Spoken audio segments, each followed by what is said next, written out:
Gracias por continuar con nosotros. Es momento de darle la bienvenida a José Ignacio Martínez Cortés. Él es coordinador del Laboratorio de Análisis en Comercio, Economía y Negocios. Gracias, José Ignacio, por regalarnos unos minutos de tu tarde para platicar sobre el desempleo, la otra cara, qué es lo que sucede con la gente que está desempleada. Estamos viendo, según los datos de la Encuesta Nacional de Ocupación y Empleo que realiza el INEGI, que este segundo trimestre del 2022, digamos que está mejor si lo comparamos con la misma fecha del año pasado, pero peor si lo comparamos con el trimestre inmediato anterior. Es decir, nada de que estar felices.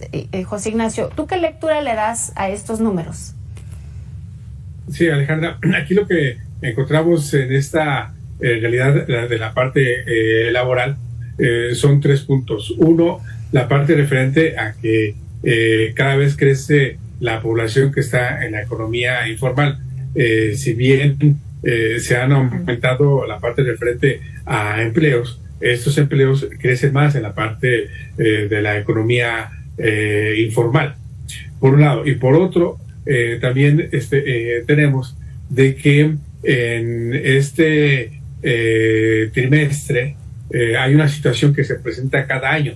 Entre junio y julio, pues aumenta la población económicamente activa, a raíz de que principalmente se incorpora más o menos entre 800,000 personas y 1 millón de personas al mercado laboral, resultado de que muchos estudiantes de educación superior principalmente terminan sus estudios y se incorporan a la parte laboral.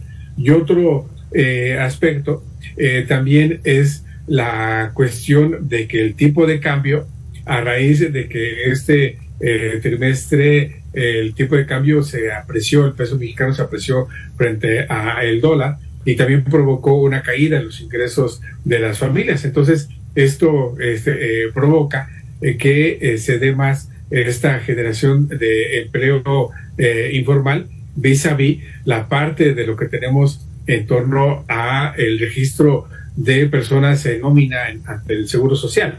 Y esto también se refleja en que paradójicamente ante el Seguro Social han incrementado trabajadores con registro, pero estos también en la parte referente de que termina la parte de contratación temporal y ya son contratados en cuanto a Seguridad Social se refiere o en nómina. Oye, José Ignacio, pero entonces dices que esta gente que se va a la informalidad responde o obedece estas acciones a que se necesita, pues, tener un ingreso y que entonces no hay oportunidades de trabajo. ¿Eso es, así lo tengo que entender? Así es, y Alejandra, esto se presenta principalmente en el sur-sureste del país, donde no están dadas las condiciones para tener un empleo permanente, tomando en consideración de que la parte de la economía que ha tenido más caída en cuanto a su producción es la primaria, de manera particular lo referente al sector agrícola, por un lado, y por otro, también se da migración en cuanto a el norte del país, y algo que se está generando, Alejandra, en agosto, septiembre principalmente, es que comienza a tener un arraigo el sur-sureste, que es contratación principalmente por la parte de construcción que se reactiva, lo que es la cuestión de la construcción no residencial, que es lo que está creciendo en el sur-sureste, y bueno, ya veremos el siguiente reporte cómo se manifiesta esta situación. Pues sí, porque esto es totalmente temporal, ¿no? Es decir, se están abriendo plazas o hay empleo por el tema del Tren Maya y otras construcciones a las que le está apostando el gobierno federal. Y hablando de gobierno, voy a hacerte mención de un caso que sucede en Jalisco, donde la Secretaría de Desarrollo Económico asegura, incluso en trimestres anteriores, haber sido el primer lugar a nivel nacional de creación de trabajos. Pero luego, y lo platicaba con mi compañera Telma de Querétaro, luego sucede que, pues, estos trabajos puede haber oferta, pero la realidad, José Ignacio, es que no se ofrecen sueldos dignos y los horarios a veces son exagerados. Es decir, que haya no quiere decir que la gente se va a emplear en este tipo de trabajos porque pues son insuficientes y porque entonces tendrían que emplearse en 2 o más para sacar adelante el gasto familiar, ¿no? Sí, y mira, Alejandra, hablando de Jalisco, lo que se ofrece principalmente la zona conurbada de Zapopan es empleo manufacturero, es decir, mano de obra especializada, y esto entonces nos lleva a una mano de obra arriba ligeramente del salario mínimo. Los empresarios, para precisamente no tener este aumento en cuanto al salario mínimo, están 30, 40 pesos arriba del salario mínimo para no ser obligados a este aumento, por un lado, y por otro, también las condiciones en cuanto a las prestaciones no son excelentes. Esto que implica, entonces, la gente de este nivel de especialización comienza a ver otros lugares, como es el caso de Chihuahua o Nuevo León.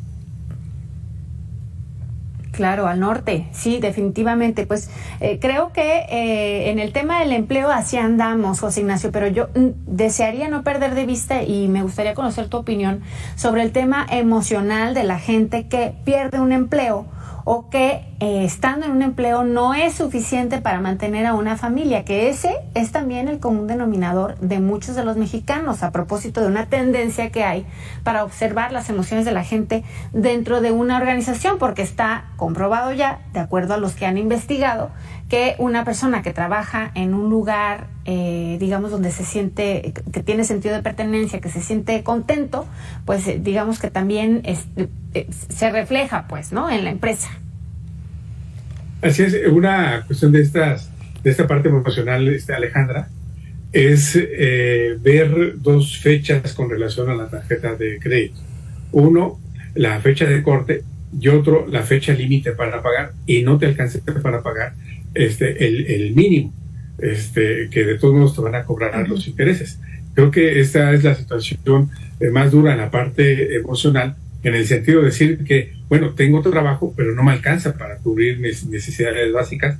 Y por otro lado, también la cuestión psicológica de la mercadotecnia, hablando de que se acerca el Buen Fin, en el sentido de que pues se podría comprar tal o cual bien doméstico, electrodoméstico, electrónico para el hogar, y no se tiene lo necesario para alcanzar. De ahí es entonces siempre la recomendación de que hay que tener mucho cuidado con la compra, con los famosos meses sin intereses, porque puede ser a la larga una trampa, en el sentido de que si no se cuida la parte de ingreso vis a vis consumo con dinero plástico. Oye, José Ignacio, para finalizar, hay algunas carreras que, aunque todavía gustan, ¿no?, como la de filosofía, la de literatura, la de ecología y ciencias ambientales, pues los datos marcan que son las que menos chamba tienen, ¿no? ¿Tú qué nos dices de estas empresas de estas licenciaturas o carreras profesionales que, pues, ya no? ¿A cuáles sí, entonces? Sí, aquí que estamos viendo con relación, por ejemplo, a la parte de la inteligencia artificial, las carreras más demandadas son las ingenierías, ¿no? Y otra parte están las licenciaturas que tienen que ver con esta cuestión de la revolución científico-tecnológica. Y es aquí donde quizá, Alejandra, tenemos que ver en cuanto a la formación del desarrollo humano, en cuanto a la formación del conocimiento, que sin duda es muy importante la parte de la filosofía, la parte de las letras. Entonces es algo que los gobiernos, las universidades tienen que ver precisamente para fortalecer este tipo de enseñanzas, a raíz de que hoy más que nada se necesita, principalmente respecto a esta parte de la inteligencia artificial, donde este tipo de carreras, Alejandra, paradójicamente son muy importantes para alimentar toda esta parte referente a las plataformas. Exacto. Bueno, pues vamos a ver qué es lo que sucede con el próximo trimestre y la encuesta nacional de ocupación de empleo, y sobre todo con las preferencias de los jóvenes. Muchas gracias, José Ignacio Martínez Cortés, por tu tiempo esta tarde. Seguimos en contacto. Y a usted que está en casa le invito a hacernos una pausa. Ya regresamos.